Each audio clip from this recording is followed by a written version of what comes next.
Monumental. Vivimos en un mundo en constante cambio que usted merece entender, porque es imposible interpretar la realidad que vivimos sin conocer cada uno de sus colores. Porque muchos son los tonos de la actualidad. Presentamos Matices. Una producción de Noticias Monumental.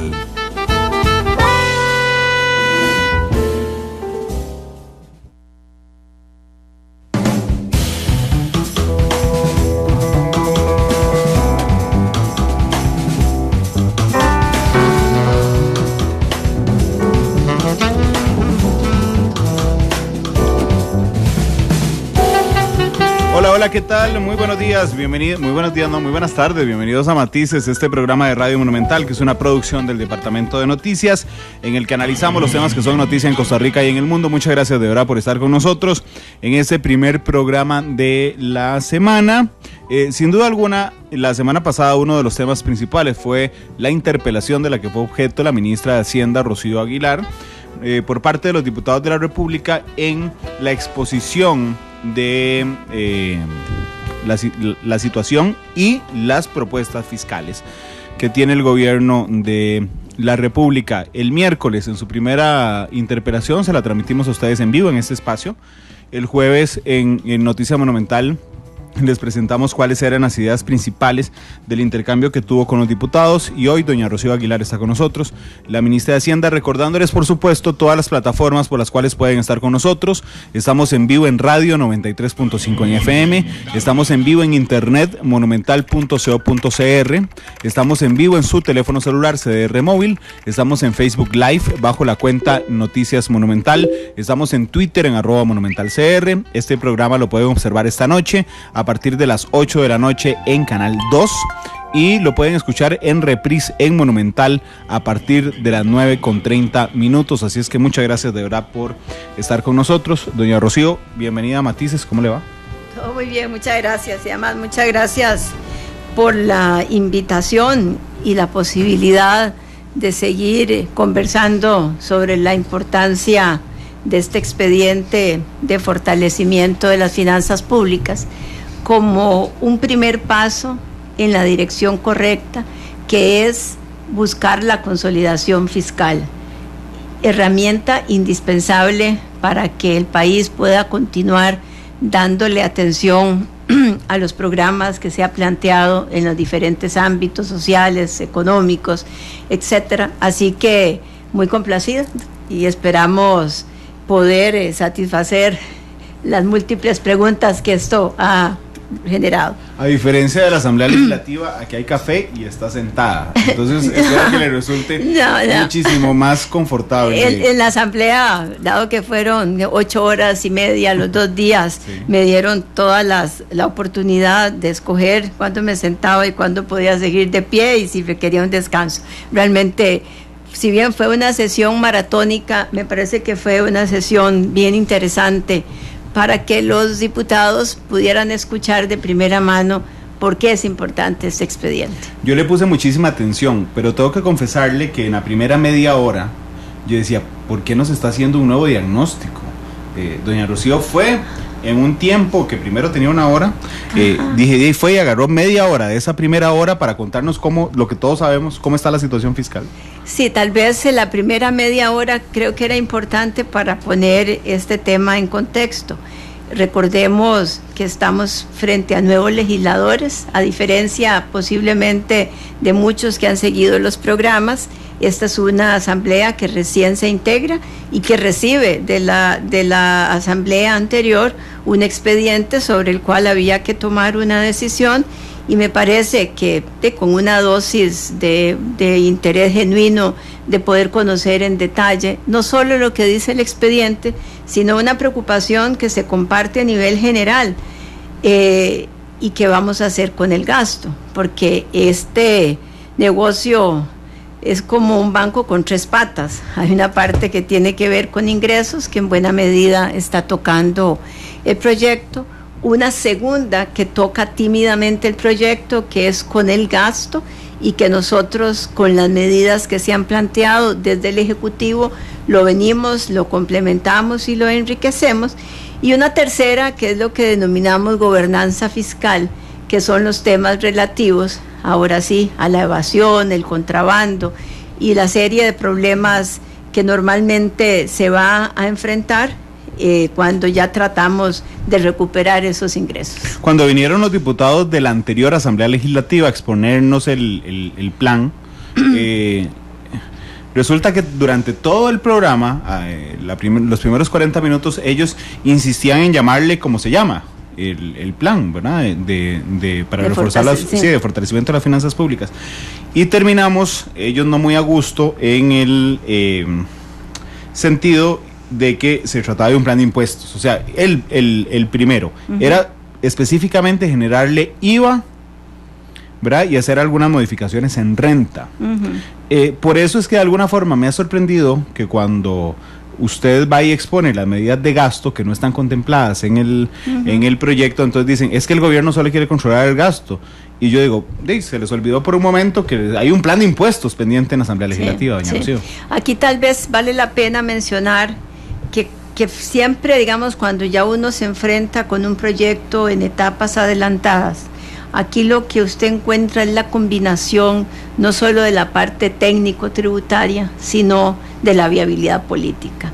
Sí. Y usted llega con un proyecto determinado al Congreso y a lo largo de las diferentes semanas de discusión y de modificaciones en las cuales van participando diferentes grupos interesados en el proyecto, pues se van haciendo enmiendas. En este en particular, terminando la legislatura anterior, se había integrado unos artículos bien importantes que ayudaban con la otra parte, que es la que tiene que ver con gastos, que lamentablemente le fueron eliminados en la última etapa y que ahora nosotros, por supuesto, abogamos para su reincorporación.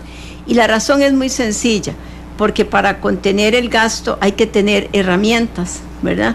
Y esta, sobre todo la que tiene que ver con destinos específicos, nos da las herramientas para poder complementar parte de la necesidad de contención de gasto. Vamos a ver, usted sabe, supongo, que los dos herramientas que le fueron cercenados al proyecto, simplemente, me parece a mí, es por un tema de viabilidad política. Es decir, no es sexy ir a decir que usted va a contener el gasto, ni siquiera que va a generar impuestos. Sí, posiblemente, como usted dice, nada de esto es sexy, pero lo va a hacer menos que entremos en una crisis y el entrar en una crisis, hoy día, quienes lo tenemos, digamos, en las manos, la posibilidad de tomar decisiones y de corregir, vamos a ser responsables. Y esto no es un trabajo de solo una de las partes. Aquí se requieren de todos los actores, digamos, de alguna forma, orquestando de la mejor manera posible la solución. Sin embargo, hay muchos comentarios, inclusive yo esta mañana tuve una conversación muy apasionada al aire con doña Amelia Rueda respecto a la evasión. Porque aquí ya hay unos 5 o 6 comentarios, doña Rocío, en Facebook Live, que dicen, no entendemos por qué no le entran a la evasión. Sí, yo creo que aquí vale la pena, y tal vez la forma en que fue convocada, o que fue interpelada, con una agenda muy específica, que era hablar de las medidas de gasto, pues obviamente me obligaban a mí a llegar con lo que me estaban planteando.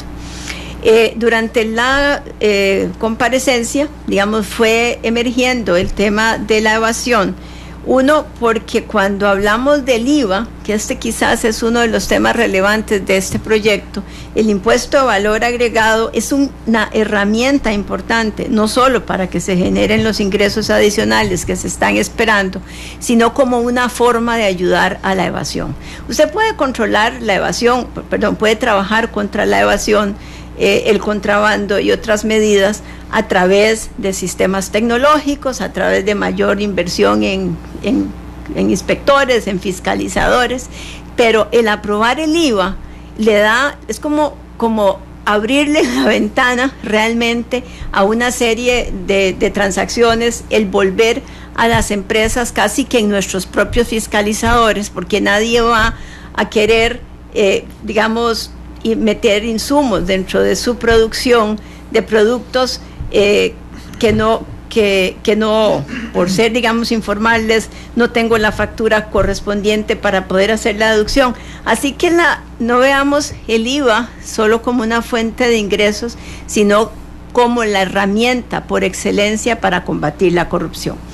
La corrupción, la evasión, el contrabando y otra serie de cosas que nos suceden, porque efectivamente es grosero para la población saber la cantidad de evasores que hay, en las cuantías en lo que hay, y es nuestra obligación desde el Ministerio de Hacienda trabajar fuertemente contra la evasión. Incluso yo tuve una reunión extensa con las diferentes direcciones del ministerio, tratando de identificar más allá de lo que pueda venir el proyecto para ayudar a ese combate. Herramientas como el IVA, porque nos dan trazabilidad. Segundo, tenemos que estar permanentemente en la calle, por así decirlo, para generar en los contribuyentes el riesgo de incumplimiento. Si la gente siente que no pasa nada si no paga, entonces no hemos frenado operativos diarios. Vamos a próximamente, además de los que tienen que ver con los temas de contrabando, vamos de nuevo con otras formas para que la gente sienta ese riesgo, el riesgo de no cumplir, que el poder generar ese riesgo de incumplimiento es posiblemente la mejor inversión que nosotros podemos hacer de frente a la evasión. Vamos a ver si le comprendí lo del IVA correctamente, doña Rocío. Si yo tengo una panadería, hoy, bajo el sistema de impuesto de ventas, que no es IVA, yo puedo verme tentado como panadero, como dueño de esa panadería, de contratar algunos servicios sin que me den factura. Así es, porque me sale más barato y por algunas cosas. Con el IVA, que es el impuesto al valor agregado, entonces, si a mí me venden algún servicio sin factura, yo después no voy a poder pedir deducción. Exactamente eso, por eso es que vamos a tener a todas las empresas ejerciendo un papel de fiscalizadores, ¿verdad? En esos que contribuye el IVA. Por eso yo creo que quienes hoy día se oponen al IVA, en buena medida, lo que están es favoreciendo la evasión, para ponerlo en otro contexto. O sea, hay gente que se opone al IVA porque es más fácil evadir. Así es, y va a ser más difícil para el Ministerio de Hacienda poder tener mejor rendimiento de los impuestos que hoy cobra si no tenemos el IVA. Por eso quizás mucha de la discusión trascendió en esa comparecencia en gasto en IVA y en lo de evasión como resultado de un proyecto de esa naturaleza.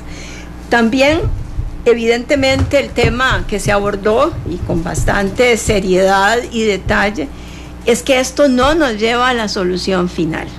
Y yo creo que en eso es importante ser claros. Esto es una primera fase de un programa hacia consolidación fiscal.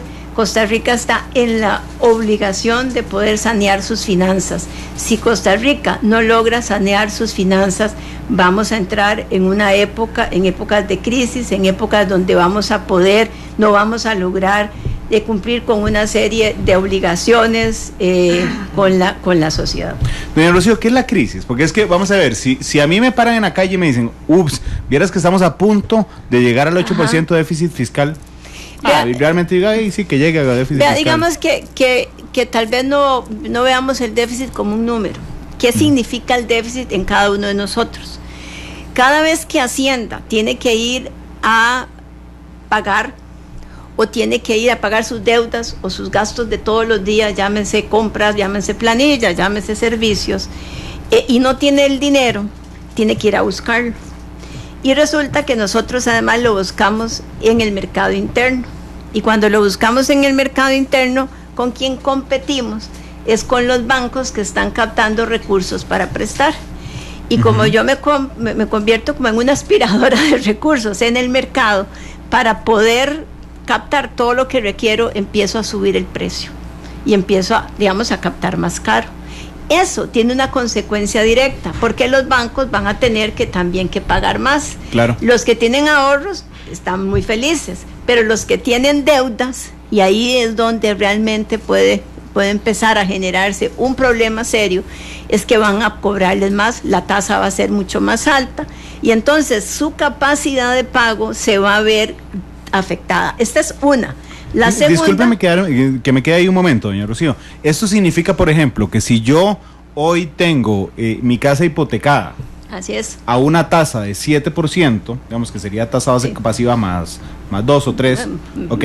Sí. Usted lo que dice, porque no sé cómo está, pero digamos, estoy poniendo el ejemplo, pero usted lo que dice es que como usted necesita captar más, usted le dice al banco, ya no me alcanza con el 5 de la tasa básica, súbame la 7. El banco no, o sea, vamos a ver, cuando Hacienda empieza a recoger fondos en el mercado, las tasas empiezan a subir, porque usted tiene una demanda importante de Hacienda. Entonces Hacienda va generando la presión en el mercado y las tasas van subiendo. Esas tasas, los bancos, para poder también captar recursos por certificados o lo que sea, las empiezan a subir. Claro. Y como nadie... Y a mí me sube la hipoteca al banco. Y ahí le sube al cliente los préstamos, exactamente. Ok, ese es uno de los puntos. Ese es uno, que además se lo agravamos... Claro. Con que las carteras de los bancos hoy día son básicamente un buen porcentaje de consumo, ¿verdad? Segundo, una alta dolarización, ¿verdad? No solo tenemos un tema, sino que de ahí, así todos como se nos olvidó el riesgo de incumplimiento en materia tributaria, dejamos de percibir el riesgo cambiario, porque tenemos mucho tiempo donde hay una estabilidad en el tipo de cambio y obviamente cuando yo voy a hacer el préstamo desde el punto de vista de lo que me tengo que sacar todas las semanas de la bolsa, me resulta mejor en dólares. Así que tenemos ahí dos riesgos mezclados. A esto, obviamente, una situación como la que vivimos no solo hace que los préstamos sean más caros para las personas, sino para las empresas, lo cual empieza a desmotivar la inversión, porque ciertos proyectos que eran viables y rentables a un determinado tasa, dejan de serlo. ¿Y qué pasa cuando el sector privado empieza o deja de invertir? Ahí afectamos el empleo. Entonces, no solo vamos a tener un problema porque la gente le sale más caro, sino porque la gente es posible que ya no tenga la fuente de empleo que tenía. Qué complicado. Y esa crisis es la que estamos en la obligación de evitar. Entonces, usted si me está escuchando hoy y debe su casa en la hipoteca o debe el préstamo del carro o un préstamo para irse a Rusia, que es de consumo, que no es el momento además para sacarlo, pero bueno, si ya lo sacó, ya lo va a usar.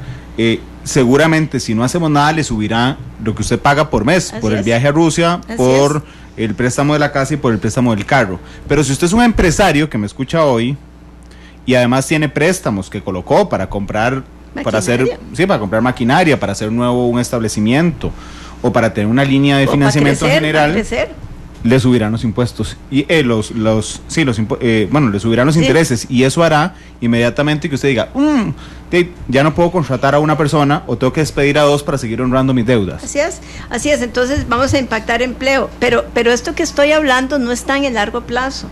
Ya vemos la economía desacelerándose, ya vemos incluso el crédito creciendo mucho menos, a tasas mucho menores, y eso además nos afecta desde el punto de vista tributario.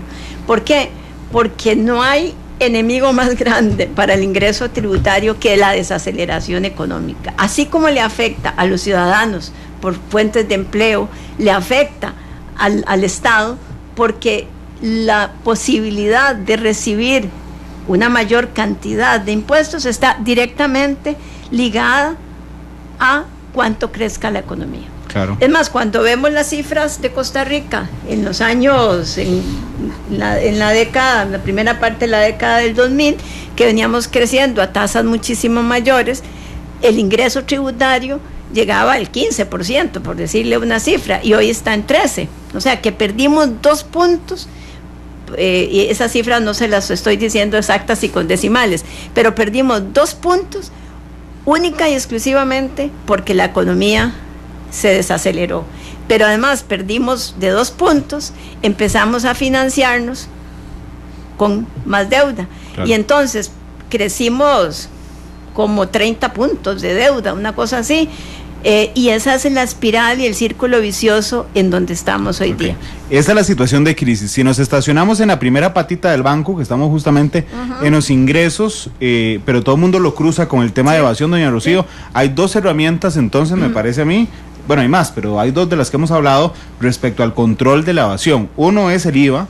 Usted dice, si pasamos IVA, bajamos la evasión inmediatamente porque hay trazabilidad. Mejoramos la posibilidad de detectarla, de que los empresarios y todos en la cadena se conviertan en fiscalizadores. Porque hacemos menos sensual comprar cosas sin factura. Así es, eso es. Ok, y la otra, respecto a al tema de la evasión, también es los proyectos que usted le ha pedido. Así, generar el riesgo, hay algunos relacionados, porque bueno, aquí también hay, está el proyecto y el rendimiento que genera. Y hay proyectos adicionales en materia de exoneraciones, que es otro de los temas a los cuales durante años hemos venido creciendo en exoneraciones y creciendo, y nunca nos hemos preguntado de dónde estamos sacando la plata para financiar todo esto. En exoneraciones hay un proyecto en la Asamblea que no es que está... Que va a ayudar muchísimo más, digamos, al control de las exoneraciones. Esta es una de las patas, ¿verdad? La otra pata, que fue el motivo de mi comparecencia, es de gasto. Déjeme, antes de pasar a gasto, doña Rocío, porque yo entiendo, vamos a ver, yo le puse el ejemplo de la panadería, igual puedo poner el ejemplo de la ferretería y otro montón de ejemplos, pero si hay algo que realmente está ya ligado, es cuando uno ve a grandes contribuyentes, ¿verdad? Así es. Que dicen, este año no ganamos, movimos 250 millones de dólares, pero no obtuvimos renta, no ganamos. ¿Cómo entendemos eso? Aquí, digamos, cuando uno habla en general del famosa evasión, elusión e incumplimiento que nos lleva al 8.2%, digamos que lo que es el IVA nos va a ayudar en el tema de evasión. La otra es que hay empresas que tienen instrumentos de carácter legal que pueden hacer bajar sus impuestos. Algunas de estas cosas se han venido ya combatiendo. Una, los precios de transferencia, porque entonces ya no soy solo yo como mi empresa, sino tengo otra que es la que proveedora y otra que es la que distribuye y una cuarta que es la que se encarga de los gastos administrativos. Bueno, con la existencia de precios de transferencia, que eso es para evitar que se generen entre compañías precios ficticios, eso ayuda muchísimo a combatir temas como estos, llamémosle ilusión. Y me parece que además hay nuevas herramientas que se están ya poniendo a disposición, como es con la factura electrónica empezar a hacer cruces también, que es ahí donde la tecnología nos va a ayudar. Entonces, se han ido gestando una serie digamos, de instrumentos que están entrando en operación, por ejemplo, en materia de cobro de deudas tributarias. Hubo algunas reformas que nos permiten un embargo, antes casi que no se podía embargar nada, ahora se puede embargar prácticamente todo, y entonces todas estas son las herramientas que tienen que empezar, ahora sí, a ver, ¿cómo se llama? A generar los rendimientos. Entonces, ¿qué le parece a usted cuando la gente dice no hacen nada por evasión? No, creo que, vamos a ver, hay cosas que se están haciendo y gracias a las leyes que ha aprobado el mismo Congreso. Y se va a hacer más una vez que tengamos el IVA. Y yo apostaría a que nosotros deberíamos poder generar un rendimiento por lo menos de 1.25 a medio punto del PIB, producto de un mejor combate a la evasión. ¿Cuánto? De 1.25 al medio. Okay. He tratado de buscar, incluso en literatura internacional, cuál ha sido el impacto del IVA, y la respuesta siempre, todo depende cuál era la estructura, así que, pero yo tengo la confianza de que sí lo vamos a hacer. Déjeme un momento hablar con la política y no con la técnica, porque vamos a ver. ¿La política a quién va a llamar? No, usted. No, a usted. ¿Cómo que a quién voy a llamar? Yo debo preguntar. Usted es ministra de Hacienda. Y además conoce la política muy bien, además de ser una muy buena técnica, doña Rocío. Por esto, porque el relato, la narrativa que montan los sindicatos, por ejemplo, es sobre el tema de evasión. Usted sabe que esa es la llave que hay para oponerse al plan. Entonces, uno oye una y otra vez a don Albino diciendo, en esta hora que hemos hablado, eso es lo que ha dicho varias veces, en estos 10 minutos que hemos hablado, el país ha perdido tanta plata por evasión. ¿Cómo entendemos ese discurso? Y tiene razón, en el sentido de que hay más que hacer en evasión. Y yo lo que le digo a don Albino es que aprobemos que contribuyamos a que se apruebe este proyecto para que con el IVA tengamos la mejor herramienta para el combate a la evasión. Si nosotros no aprobamos el IVA, vamos a seguir buscando tributos hasta por debajo de las piedras con costos de operación muchísimo más altos. Dejemos que modernicemos un impuesto que es desde los 90, 80, creo que el de ventas es de los 80 y pico, del 85. Vea la cantidad de años que han pasado, el mundo entero se fue al IVA y nosotros todavía estamos discutiendo sobre el IVA. Bueno, nosotros somos mucho más mesurados que el resto del planeta. Pero ¿a usted qué le parece, por ejemplo, doña Rocío, que podamos asignarle una responsabilidad ante el fisco a las personas que asesoran a las empresas para evadir o eludir? Creo que eso dicen, era... venga, yo le ayudo a disminuir impuestos. Eso estuvo en alguno de los proyectos, si mal no recuerdo. ¿Y qué pasó? De nuevo, los proyectos de ley finalmente son una mezcla entre la técnica tributaria y lo político. Se lo volaron como se volaron el de ponerle un freno a los destinos específicos. Pero ¿quién se voló un tema tan importante? Yo no sé con nombre y apellido. No, claro, pero a lo que me refiero es quién se voló algo tan importante, doña Rocío, como de castigar a la gente que llega un gran contribuyente y dice, yo le asesoro a pagar menos impuestos. Sí, creo que es que no recuerdo en cuál de los proyectos y en pero yo en algún momento lo vi. Sí. Vámonos al gasto. Yo le puse muchísima atención y ahorita le pregunto otros temas, pero es que hay uno que a mí me preocupó. Yo no sé si usted nos lo dijo cuando no estábamos, lo dijo más bien cuando no estábamos transmitiendo al aire, pero era el tema del FES, de la plata que se le pasa a las universidades. Me puse a averiguar en una institución que usted conoce muy bien, la Contraloría General, en la última memoria. Resulta que es la segunda transferencia más grande, 15,3 después de las pensiones, sí, ¿verdad? Pero recuerde que la transferencia más grande es la de educación. ¿Sí? Perdón, el destino específico constitucional más grande es el de la educación, y de ese mismo monto se negocia el FES, del 8%. Sí. Entonces, vamos a ver cuánto le dedicamos.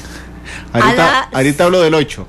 Está bien, porque ya la vi tentada de adelantarme algo, pero... No, yo no estoy adelantando nada. No, bueno, al referirse a algo de eso, ahorita hablamos del 8, pero es que en el tema del FES, creo que se había negociado de llegar a 1.5, ¿verdad? En 2017 se llegó a 1.46, pero cuando uno agarra, y yo sé que usted lo tiene muy claro, la plata que va a la Universidad Técnica Nacional...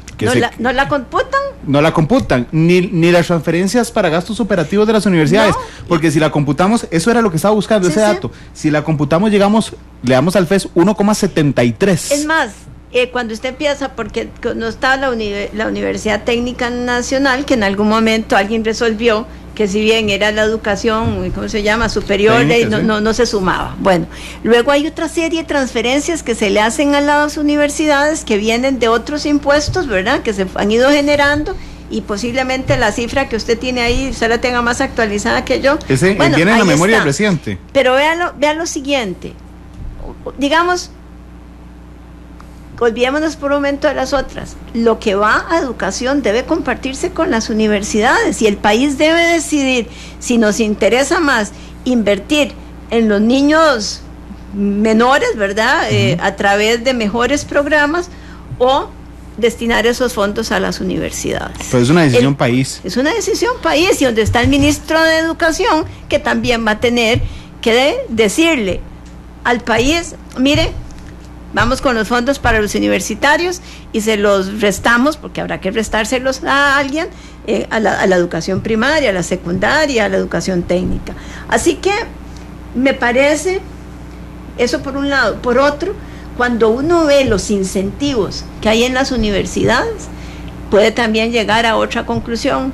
Hay mucho donde se puede recortar para que ellos puedan destinar más a lo que defienden, que es a programas de investigación, a tener más alumnos. ¿Cuánto se gasta del y todo lo FES demás. en salarios? Posiblemente el porcentaje es mucho más alto. ¿De la mitad? Ah, mucho no, más de la mitad. Más. Doña Rocío, ahora que le pregunté sobre la responsabilidad de quienes asesoran, digamos, a las empresas para eludir o evadir, usted me dijo, yo le dije y usted me dijo que sí, se lo volaron en la comisión, no existe, pero ¿estaría dispuesta el gobierno, la ministra de Hacienda, para volver a incluir ese tema? Sí, por supuesto.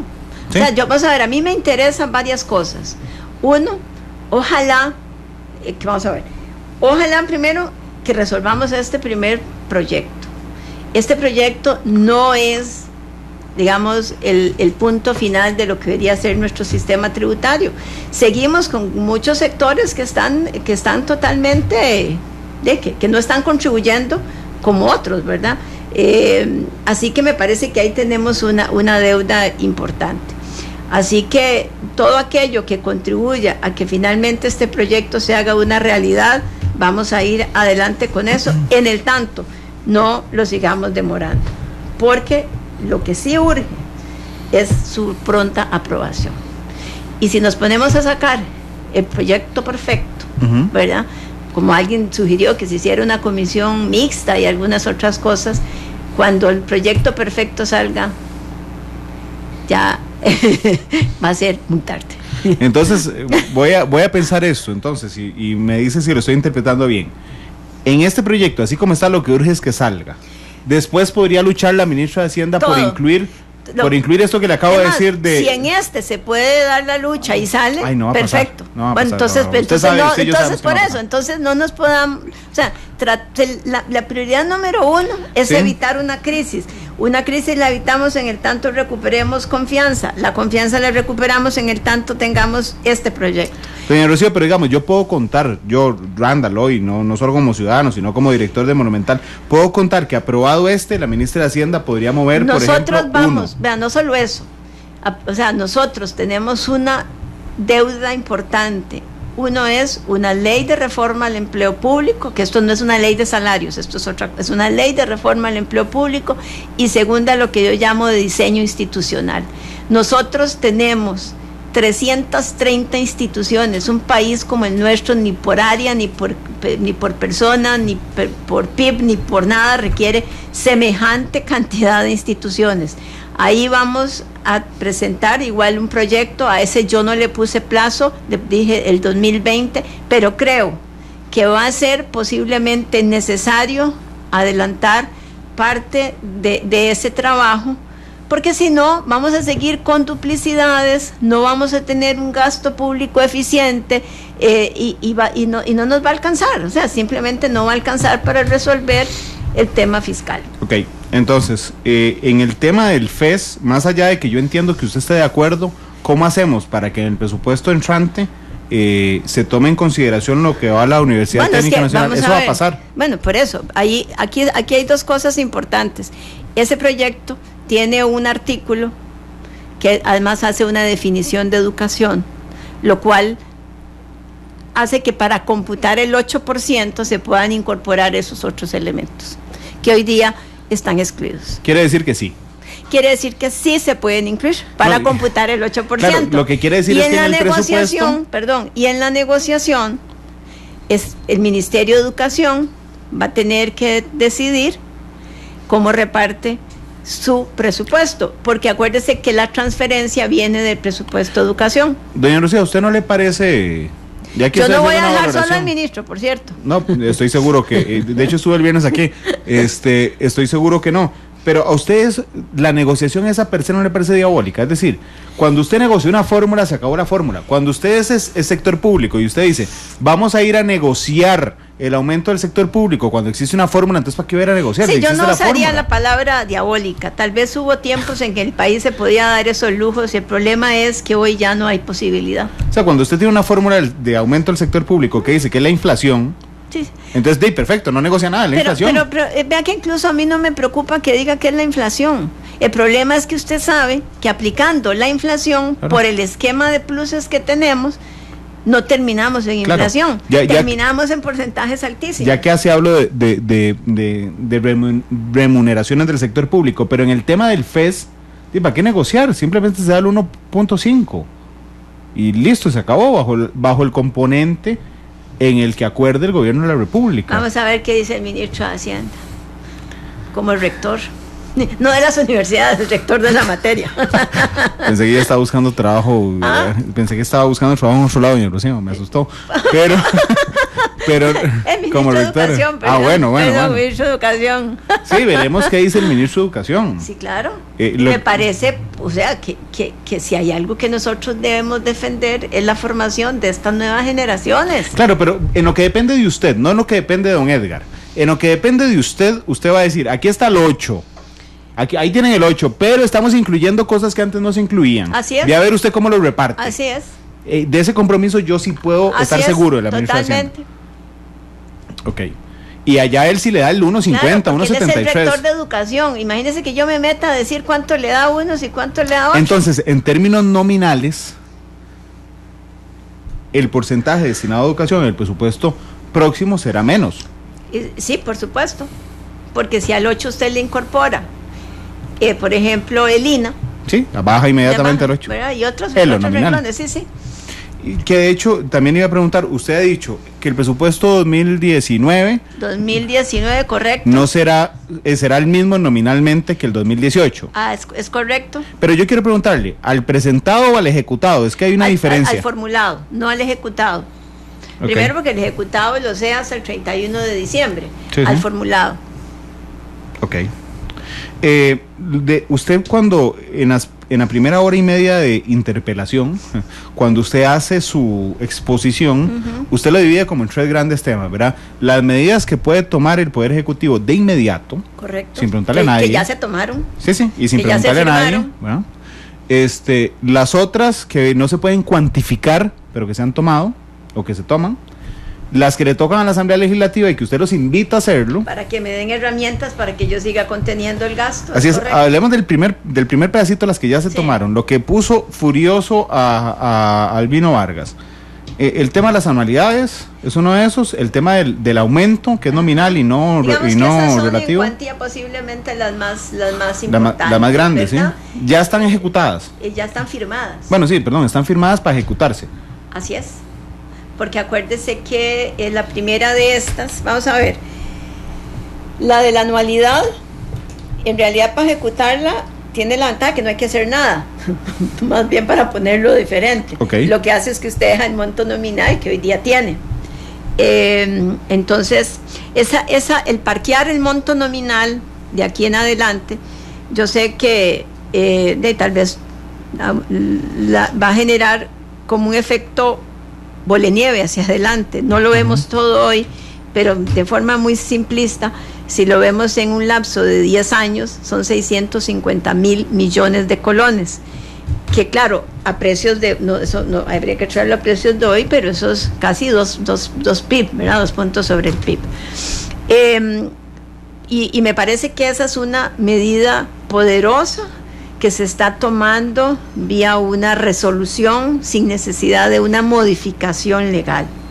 La segunda, que sería el mantener un monto fijo de incremento, que es un monto que viene a cubrir los salarios base más bajos, ¿verdad? Entonces, los que tienen los salarios más bajos en la administración reciben el incremento de costo de vida. Conforme va subiendo usted en la pirámide, entonces ya los de arriba recibirán .00 nada, ¿verdad? Porque no va a representar mayor cosa. Eso tiene la ventaja, primero, en que el desembolso por costo de vida, por cambio en el salario base, va a ser menor, pero le va a generar un efecto amortiguador al resto de los pluses que están amarrados al salario base. ¿Verdad? Como llámese la prohibición, uno que anda como por el 60%, ¿verdad? Creo que 60, 65, 50%, y la cantidad de pluses que existen amarrados al salario base. Entonces, no solo tiene el efecto, digamos, sobre el desembolso para costo de vida, sino que evita un desembolso mayor para el resto de los incentivos.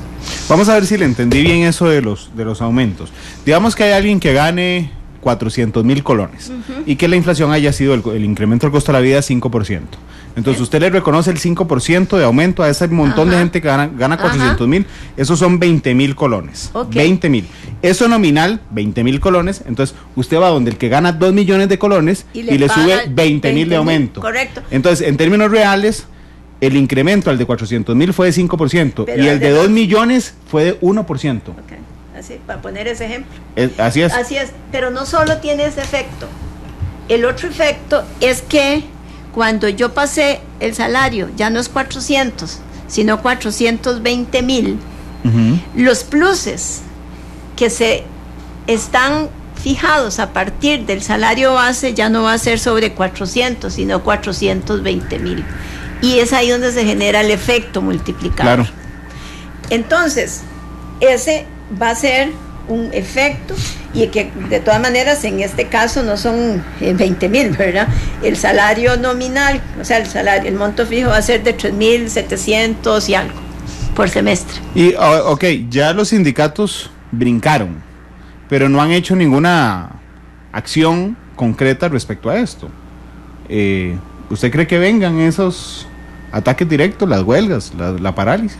Yo esperaría que tengan que sean lo suficientemente razonables para entender que estas medidas procuran, 1, evitar que el país vaya a una crisis; 2, no se está tocando el gasto social, no se está quitando a un solo funcionario ni se le está rebajando su salario actual.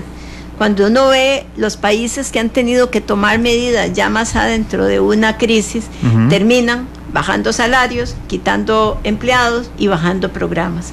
Nosotros todavía estamos en la última etapa para que las medidas se puedan hacer de esa manera, sin quitar funcionarios, sin bajarles el salario y manteniendo los programas sociales.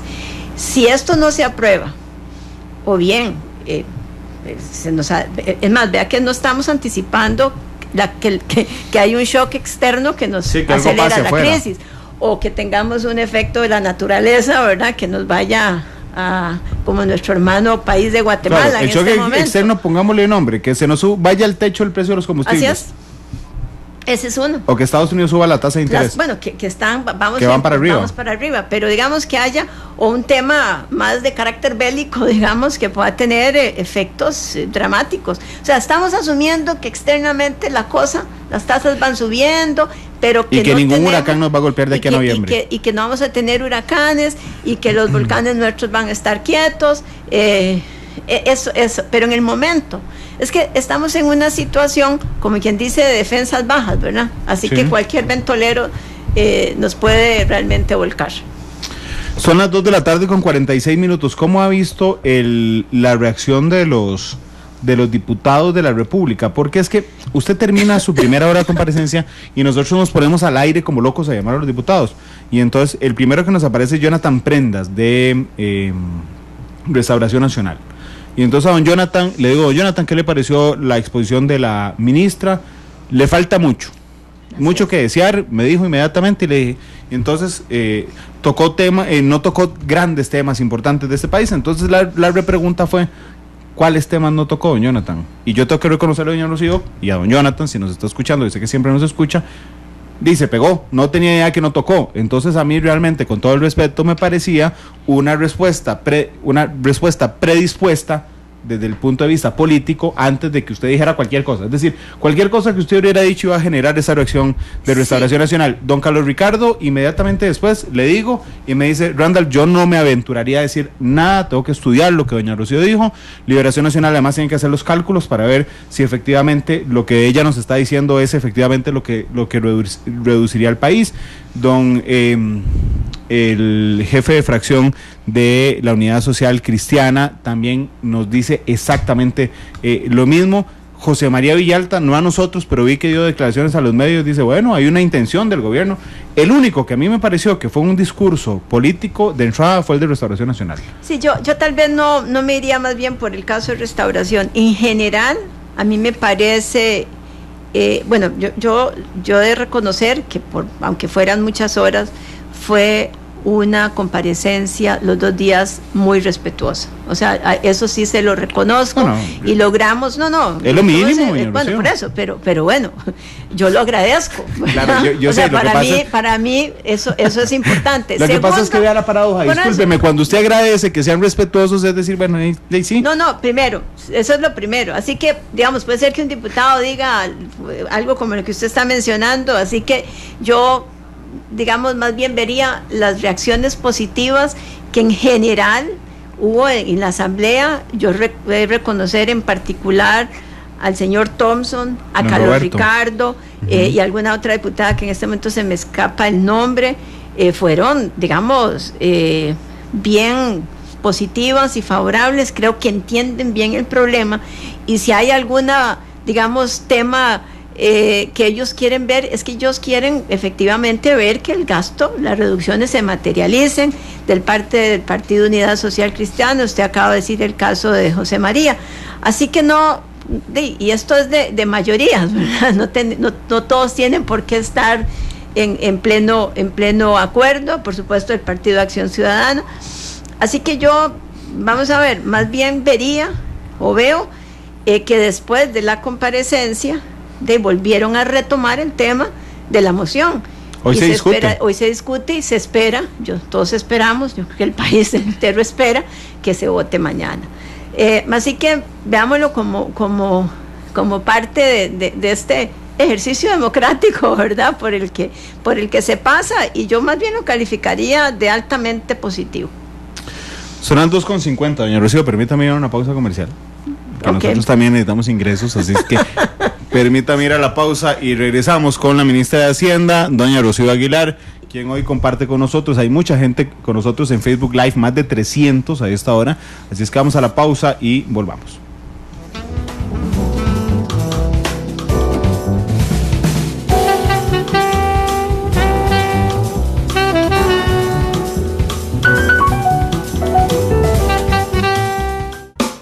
Analizamos los tonos de la actualidad, exploramos sus contrastes, matices.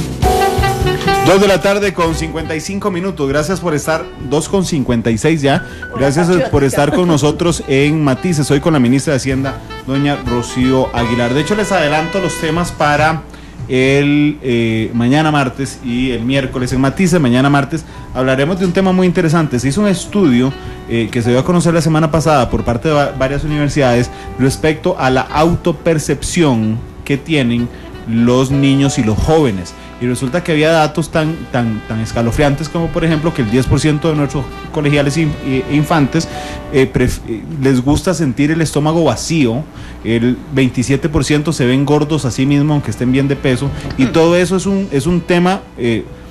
¿A usted le recuerda eso su niñez? ¿Verdad que no? Ninguno de nosotros hacía eso. Bueno, ese es uno de los problemas que estamos viendo en la actualidad. Mañana será eso. El miércoles estará un grupo de indígenas noves con nosotros. Ya los habíamos traído porque realmente el problema de territorios en el sector de Zixaola y al sur del país es un problema muy fuerte. Yo no sé si recuerdan, la última vez vino una chica que deseaba con todas sus fuerzas tener celular, y cuando vino a San José ese día no pudo comprar el chip porque no tiene cédula. Y ese tema uno lo pega fuertemente. Sí. En el alma. Así es que será el miércoles. El jueves, les cuento, teníamos previsto que estuviera con nosotros la primera dama Claudia Dobles. Sin embargo, el jueves no hay programa y tengo que coordinar con Casa Presidencial porque juega Costa Rica contra Inglaterra a esta hora justamente. Así es que ahora coordinaremos con Casa Presidencial. Doña Rocío, muchas gracias por estar con nosotros esta tarde, de verdad. Hay un montón de comentarios, una infinidad de comentarios hoy en redes sociales. Hay uno en particular que nos preguntan respecto a la corrupción en aduanas. Ha sido un tema sostenido durante muchos años. Es casi un vox populi que a veces surge de un mito y a veces no. Vamos a ver. Dicen que cuando el río suena, ¿verdad? Sí, hubo un aguacero antes, ¿no? Pero no, aquí hay un tema importante. A partir del 30 de junio del 30 de junio próximo, empiezan a regir una cosa que se llaman precios de referencia. Y esos precios de referencia son muy importantes para poder determinar si lo que se está, vamos a poner, si el precio que se está indicando de un bien es o no el correcto. No vamos a tener los precios de referencia del 100% de todos los artículos, pero iniciamos, según me explicaron a mí, con aquellos que son más relevantes. Y entonces, imagínense que para un impuesto promedio del 50%, ¿verdad? Si uno, en el momento en que ponga eso en operación, va a poder detectar casos, pero más allá de los que detecta, es que la gente sepa que si yo tengo precios de referencia con lo cual los voy a comparar, los invite a que sean mucho más sinceros en los precios que están reportando de los artículos. Esa es una medida inmediata. Segunda, vamos a intensificar labor en ciertas aduanas, sobre todo estamos viendo con mucha atención aduanas como la de Limón. ¿Y por qué Limón? Bueno, porque ahí se mueve prácticamente la mayor parte de nuestro comercio exterior. Y estamos tomando pues algunas otras medidas. Tenemos una policía fiscal en la calle hoy día. Yo les dije, no los quiero ver por aquí, como dicen, ni para recoger el cheque, ¿verdad? Ajá. No los queremos ver aquí. Están haciendo operativos prácticamente todos los días. Voy a reconocerle que don Irving Malespín, que es el director de la Policía Fiscal, es eléctrico, no para. Bueno, pero es que además dijimos, aquí no se vale parar. Claro. Sí, ¿verdad? Esa es la, o sea, y entonces eso tiene que generar, esas son las cosas de que más allá de que si se encontró 4 botellas, 6 botellas, sí. O 40 perfumes y 7 shampoos, en realidad lo que genera es ese riesgo. Mejor, si aquí van a estar persiguiéndonos día a día con estos operativos, mejor nos portamos mejor. A mí con el tema de los contenedores en Limón me preocupa enormemente. O sea, realmente, cuando uno dice que no los revisamos todos, yo no sé si en otros países se revisan todos, no soy experto en eso, pero cuando a mí me dicen que revisamos uno de 10, sí, es un ridículo, doña Sí, y además estamos trabajando, viendo con RACSA la posibilidad también de poner en operación un sistema que ya se captura, digamos, desde la fuente, no cuando está o sea, desde que viene la importación o se va a realizar la exportación, para poder entonces ya a través de ciertos modelos tener una mejor definición de si voy a ir a abrirlos todos o cuáles voy a ir a abrir. ¿Se puede abrir todos? O sea, vamos a ver, hay países, es que yo no sé si en todo caso siempre va a ser un asunto de costo-beneficio, ¿verdad? Eso es. Entonces me parece que aquí lo importante es en cuanto nos apoyamos la tecnología para que nos oriente a definir, digamos, cuáles son los niveles de riesgo, cuáles son los productos que generan más riesgos y cuál es la intensidad que se debe complementar con trabajo ya físico, digamos, de ir a abrirlos. Pero a Limón en particular se le va a poner una atención especial, lamentablemente hasta por temas de infraestructura, hay ciertos furgones de esos en la vía, de que casi que se han convertido en patios, ¿verdad? Sí. Por usar ese concepto. Y entonces hacia eso hay que irlo corrigiendo. Yo esperaría que en los próximos tiempos, con la infraestructura de la nueva terminal, más los recursos que invierta Habdeba del canon que viene de esto, pues de todo ayude aquí la suma de muchos esfuerzos, uno solo no es suficiente. Sí, porque de hecho la gente insiste, los escáneres, que se volvieron casi la solicitud nacional. Así es, y ahí uno escucha de que los escáneres sí funcionan, otros que son más caros los repuestos que los escáneres, y ahí encuentra usted todas las versiones. Cuál sea la verdad real en este momento depende con quién hable, pero sí me parece que en tema de aduanas, precios de referencia es la primera medida importante. Vamos a continuar con los operativos de la Policía Fiscal para poder generar ese riesgo de tener productos un poco, digamos, que no vienen, que no han pagado sus impuestos. Lo tercero, hay un proyecto que es para que cigarrillos y licores tengan una especie de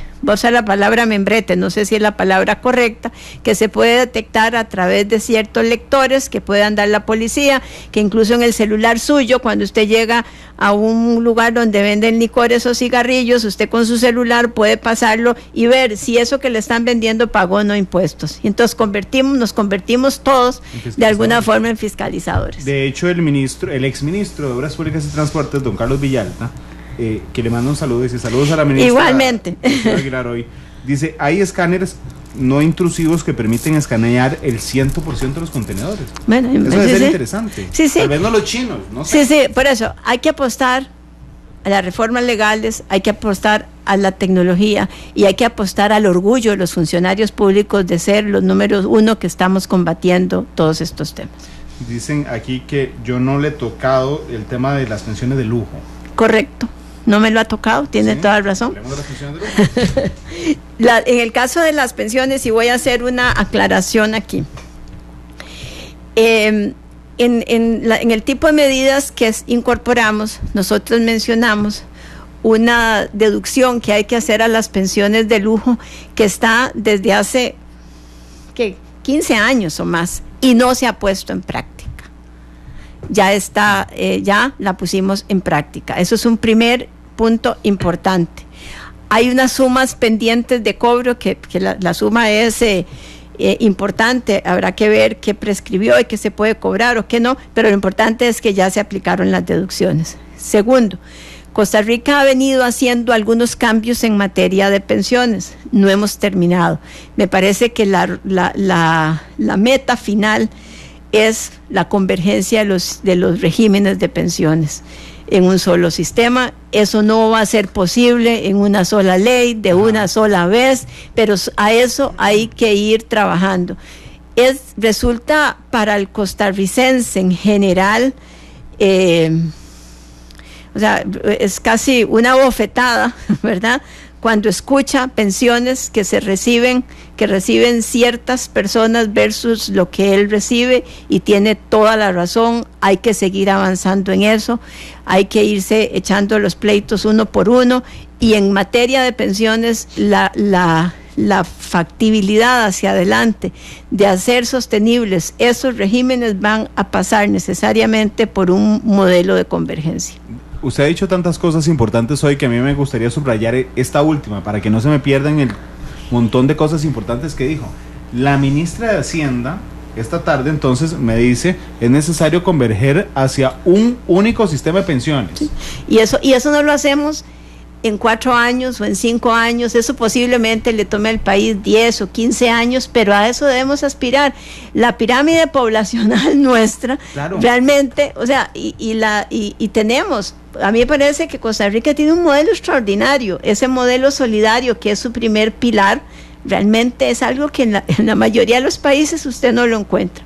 Bueno, pero ese modelo solidario tenemos que acompañarlo con regímenes complementarios, como se ha venido haciendo un esfuerzo desde la aprobación en el inicio del 2000 de la Ley de Protección al Trabajador, pero lo que no es soportable es que mientras tanto contra el presupuesto de la República estemos pagando pensiones que son impagables. Claro, pero vamos a ver, usted supongo que está consciente de que a los empleados judiciales, por ejemplo, les acaba de dar un infarto escuchando matices, que a los empleados bueno, les acaba de dar también uno porque hace poco se hizo una reforma. Sí, es el segundo, ese era un microinfarto, ahora va por un infarto más grande. Sí, pero yo creo que todos tenemos claro que hay cosas que ya no se pueden soportar en el mediano plazo en el país y hay que buscarle una solución ordenada. Eso es yo diría que es la parte. Nosotros creo que el país no va a hacer cosas de choque, nunca lo ha hecho, ¿verdad? Pero es necesario, bueno, excepto cuando ya, digamos, nos chocan, no porque tomemos las decisiones así, pero a eso hay que ir, vamos en orden, hay que ir a un proceso de consolidación. Esta es la primera grada, esta no es la última, este es el inicio para lograr este proyecto, recuperar la confianza y ponernos a discutir temas tan importantes como la salud, ¿verdad? ¿Qué vamos a hacer en el campo de la salud cuando todos nos estemos haciendo más grandes y seamos más caros a la seguridad social y que además vivimos más tiempo y además cada vez nacen menos niños? Bueno, ese sistema hay que buscarle una solución. Según un estudio que hace algunos años se hizo, el problema ya venía como en el 2022 o 2023, y a mí me parecía muy en el largo plazo, pero hoy el 2022 está a la vuelta de la esquina. Se va rapidísimo. De hecho, yo siempre cuento que hay una entrevista donde yo me equivoqué mucho.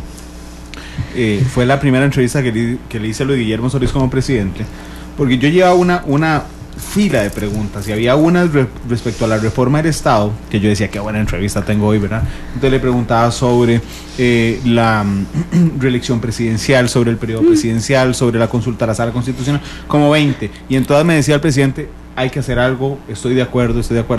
Cuando yo me fui a la entrevista, venía en el carro y yo decía, pero nunca le pregunté si él les va a impulsar. Ese fue el gran error que cometí. Entonces, le pregunto... ¿Qué voy a impulsar yo? ¿Qué voy a impulsar yo? El tema de las pensiones, doña Rocío, me queda claro que usted dice deberíamos converger hacia un sistema. Sí. Perfecto. Después de este tema, ¿se va a meter la ministra en eso? No, mi prioridad número 1. A ver. Los temas que tengan que ver con la hacienda pública directamente, con la materia de impuestos. Número 2, los temas de reforma al empleo como uno de los importantes disparadores. Número 3, los temas de diseño institucional. No, digamos, esas son mis prioridades. Si yo me lleno con una agenda, claro, ¿verdad? A la larga no haga nada. Pero si yo terminara, está en Hacienda Pública, ¿no? Sí, digo, cuando hablo de Hacienda, pero eran los temas tributarios. Okay. Lo que yo sí te digo es, si yo tuviera, digamos, más horas al día, más días a la semana, más meses en el año, ¿verdad? Y más años, ¿verdad? Pero yo sé que es prioritario entrarle al tema de empleo público y al tema de diseño institucional. Esas dos cosas, si las logramos hacer, habremos avanzado lo que el país no ha avanzado en 20 o más años, y si yo puedo entrar, por supuesto, al tema de pensiones, lo haré, pero creo que hay que... No es una prioridad, me queda claro. Es que yo tengo las otras dos antes, digamos, desde el punto de vista de efecto en las finanzas públicas, las otras dos en general. Solo se avanza en temas tributarios, en temas de empleo se meterá el tema de pensiones. Sí. Antes en el tema de diseño institucional. Okay. ¿Verdad? ¿Cómo hacemos para evitar las duplicidades que hoy día tenemos? Eso es un tema importante. De todas maneras, le entre o no le entre la ministra de Hacienda el tema de pensiones, los regímenes están ahí y hay entidades responsables y saben... Pero nadie quiere comerse el pleito, doña Rocío. Yo tuve aquí dos debates. Uno, en el de la primera ronda estuvieron los 6 candidatos. Sí. Y a los 6 les hicimos la misma pregunta. ¿Estaría usted de acuerdo con unificar el régimen de pensiones? 5 dijeron que sí, uno dijo que no. Ajá. A los diputados de todas las provincias les hicimos la misma pregunta. La enorme mayoría estaba de acuerdo. Pero pero pasó lo que me pasó en esa entrevista. Y todo el mundo está de acuerdo, pero nadie... La pregunta es cómo y cuándo. Sí, nadie... Y lo va a hacer usted. O sea, es la pregunta para ellos. Yo lamento no ser tan optimista como usted, pero significa que a menos de que usted sea ministra de Hacienda durante los próximos 12 años... No, si nadie dura 4. Exactamente, doña Rocío. No, discúlpeme, pero yo no creo que logre las 3 y la cuarta, entonces, que sería unificar el sistema de pensiones.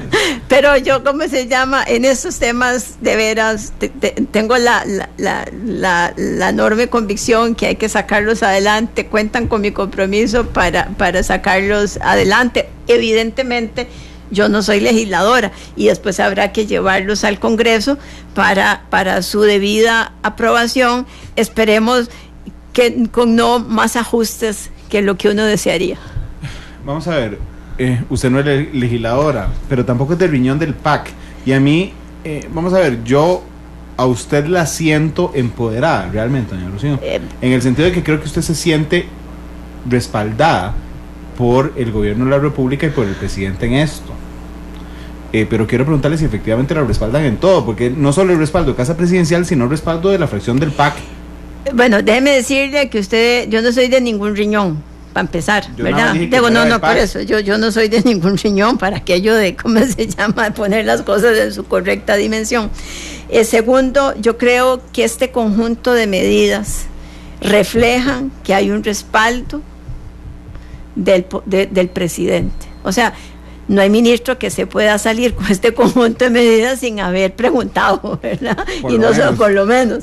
y hemos contado sinceramente con todo, absolutamente todo el respaldo del presidente de la República, lo cual pues a mí evidentemente me llena de profunda satisfacción, porque si no yo no hubiera podido ir a plantear más que las medidas que algunas veces planteamos, ¿verdad? Que vamos a bajar los gastos en cosas menores. Entonces, en con eso, decía mi abuela. bueno, yo en cosas menores entonces con eso contamos. Y me parece que lo otro lo vamos a ver en los próximos días en el Congreso. Yo sí le puedo decir que el presidente de la República, el respaldo ha sido absoluto, sin, sin reserva, ha habido respaldo. En un plazo muy corto, pero muy corto, logramos definir estas medidas. Yo tengo como 20 días, tenía cuando el día que llegué ahí a presentar las medidas, tampoco es que había tenido tiempo de, como dicen, de esculcar todas las gavetas, ¿verdad? Pero que hay gavetas, hay gavetas. Estoy seguro, pero vea que con 20 días y sin lograr esculcar todas las gavetas, doña Rocío, a mí hay algo que me llama la atención. Usted, respecto a los incentivos de parte de los empleados públicos, usted dice fueron directrices y por lo tanto se pueden eliminar por medio de directrices. Okay. Déjeme decirle, es una lógica simple, pero es una lógica que no entiendo por qué no habíamos llegado hasta hoy. Digo, bueno, usted es una mujer muy inteligente. Bueno, vamos a ver. No es una lógica tan compleja para decirle si se aprobó por directriz o no por directriz. Vea, le voy a decir, nosotros tenemos años de que el déficit lo vamos llenando con deuda, y mientras la gente sienta esa posibilidad, es mejor hacer eso que ir a tomar estas medidas, que son medidas, no son sencillas, o peor aún, hemos renunciado a invertir en infraestructura. Digamos, el cierre de la ecuación fiscal, ¿cuál es? Más deuda y menos infraestructura. Sí. Entonces, eso es más sencillo. Y a la larga, políticamente es más fácil. Pero venir uno en este momento en que se encuentra el país a asumir este cargo sin tomárselo con la seriedad del caso y buscando realmente las medidas que el país necesita para iniciar hacia una senda de fiscalización, la verdad yo me hubiera quedado haciendo lo que estaba haciendo, si esto no se puede hacer de esta manera. Pero en la pregunta que le hice respecto a las directrices y que se pudiera anular como una directriz, le pregunto, ¿tiene riesgo constitucional? No hay decisión que no pueda ser recurrida. En el caso particular de un salario, de un monto fijo de salario, ya se hizo en la administración de doña Laura Chinchilla, no sé si usted recuerda, no sé si fue 5,000 colones. En el caso de las anualidades, ya eso se puso en práctica en la Contraloría General de la República en el año 2008. ¿Que puede ser recurrida? Puede serlo. Que el hecho de que esto se haya llevado a los tribunales y hasta casación y lo hayan confirmado, me parece que es digamos, algo que ya sucedió, que le da a uno un cierto margen, un alto margen para tomarse el riesgo. Ahora, yo no puedo asegurar, ¿verdad?, que no vaya a haber un cambio de criterio, como puede haber un cambio de criterio, pero si yo me espero a que algún día la ley se cambie, el problema es que hoy tengo como dicen, el hueco de caja encima. Otra pregunta reiterada hoy por parte de nuestros oyentes es el tema de Uber. Y de que, porque aquí lo que están diciendo, y es una pregunta que ya 10 veces se la han hecho esta tarde, señor Rocío, es que Uber no paga impuestos. Yo no creo que eso mueva la aguja para arriba y para abajo en nada. Pero es una preocupación de Hacienda. Todo el que pueda pagar impuestos, y que deba pagar impuestos, que los pague. Usted no va a encontrar a la ministra defendiendo a alguien que no pague impuestos, eso se lo puedo asegurar. Me acaba de entrar, por favor no omita la pregunta de Uber, sí, ya no la omití, ya se la acabo de hacer. Y yo lo que sé responder es eso, no tengo más argumentos que darle. Respecto a la otra herramienta para la evasión, que me parece que clarísimamente que es la factura electrónica, una de esas, doña Rocío, ¿cómo ha ido con la implementación? Porque realmente se lo digo, es un poquito enredado. Bueno, yo entiendo vamos que a no ver. es fácil, pero Sí, cuando sí. uno lo establece ya se vuelve muy sencillo. Sí, hasta que ya todos nos acostumbremos a la... hoy, bueno, precisamente me estaba mandando, pasa es que me vine para acá y no pude ver el informe de cómo va evolucionando el tema de la factura electrónica. Pero eso de nuevo es uno de los instrumentos, como el registro de accionistas, que ya también en ese se avanzó, digamos, se avanzó en cuanto a la aprobación, y cada una de esas herramientas va a ayudar a llegar a donde queremos.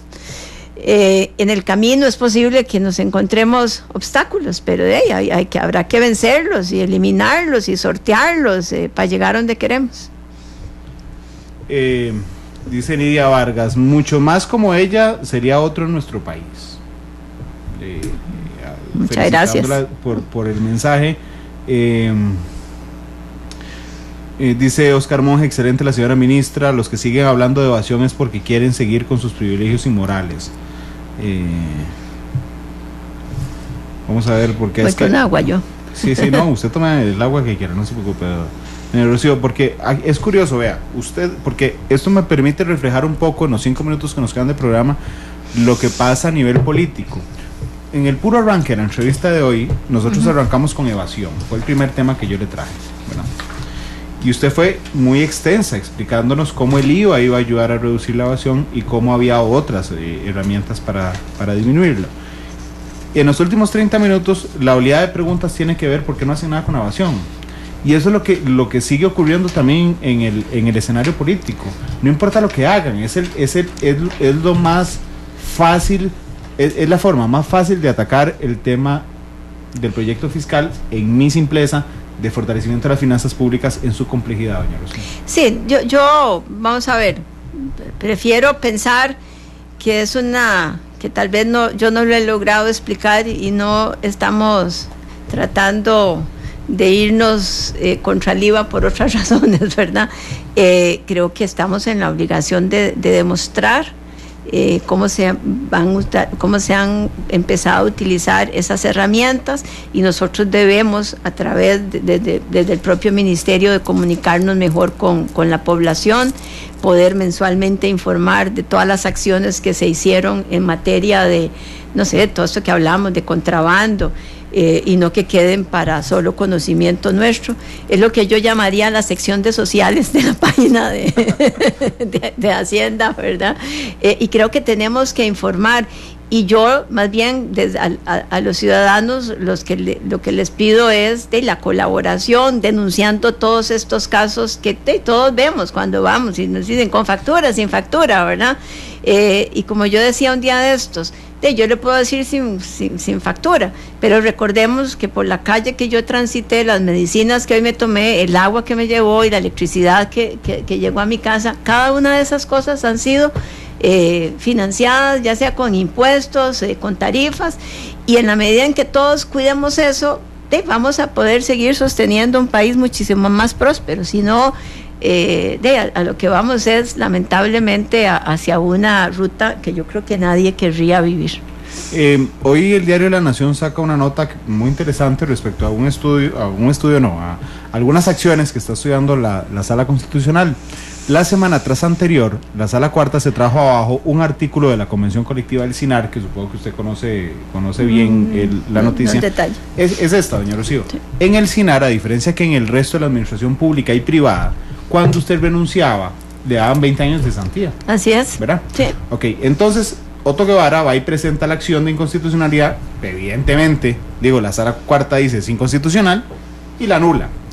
Y entonces inmediatamente cuando nosotros recibimos esa información aquí en Noticia Monumental, vamos donde Juan Carlos Mendoza, el ministro de Comunicación, le decimos: don Juan Carlos, va a Casa Presidencial, se le abrió un portillo facilísimo para hacer esto. Podrían agarrar exactamente la misma acción y planteárselas a las 12 convenciones colectivas en el sector público que tienen exactamente ese mismo beneficio.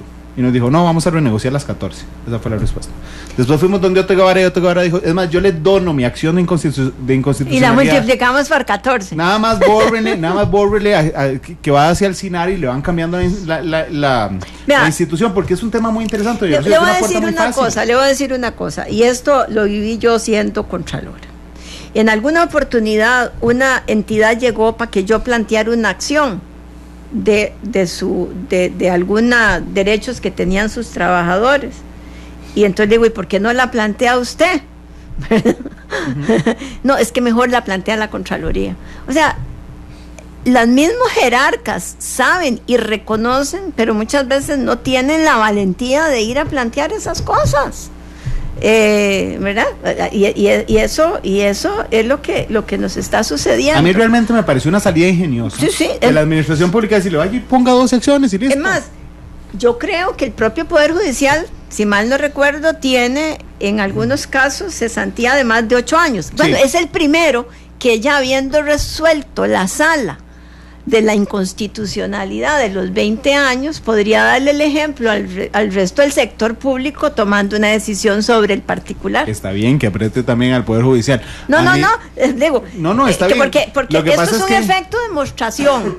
Lo que Por pasa ejemplo, es que en este tema, las convenciones colectivas, doña Rocío, es una inconstitucionalidad récord. No es solo 20 años, sino 20 años si usted renuncia. O sea, no solo si lo despiden, es si usted va y presenta la renuncia, le pagan 20 años. No, es terrible. Eso nadie lo va a sostener. No, es insostenible. ¿Cómo se llama? Ya voy a ir a ver cómo si yo lo puedo, usted sabe que si yo lo puedo ejecutar, cuenta con eso. Yo sé que sí, pero además podría llevar el mensaje a Casa Presidencial, porque el otro día no entendí si fue que yo me expliqué mal cuando le conté al ministro de Comunicación la gran oportunidad que tenían. Tal vez, vamos a ver, yo creo que es que efectivamente el tema es que tomamos la decisión de, en el momento de que cada una de esas convenciones le llegue su término, el ir a renegociarlas. Eso tal vez fue que el ministro de Comunicación quería darle ese mensaje, pero si yo le encuentro una salida desde Hacienda, porque es que muchas de esas, estamos hablando más de convenciones fuera del gobierno central, entonces hay que sentar a las juntas directivas y a los jerarcas de esas instituciones y hacerles un tierno recordatorio de lo importante que es que todos, desde todas las instituciones, tomemos medidas importantes. Si no yo voy y presento las acciones, doña Rocío, no tengo problema. Otto Guevara dijo, hablé con él la semana pasada de este tema al aire, me dijo, les doy un mes, si no voy y las presento yo, y sino que las presento de una vez ya. No lo atrasamos. Doña Rocío, muchas gracias. Muchas gracias. Hoy realmente al programa. Son las 3:25. Honrar la vida, escogí esa canción. Qué bonita, para ¿verdad? Es muy bonita. Eso es lo que deberíamos todos. Honrar la vida. Honrar la vida. Oiga, con tamaña presión que tiene usted sobre sus hombros, realmente me alegra mucho verla tan sonriente. Bueno, como dicen, al mal tiempo buena cara. 3:25. Honrar la vida. Hasta luego, feliz tarde.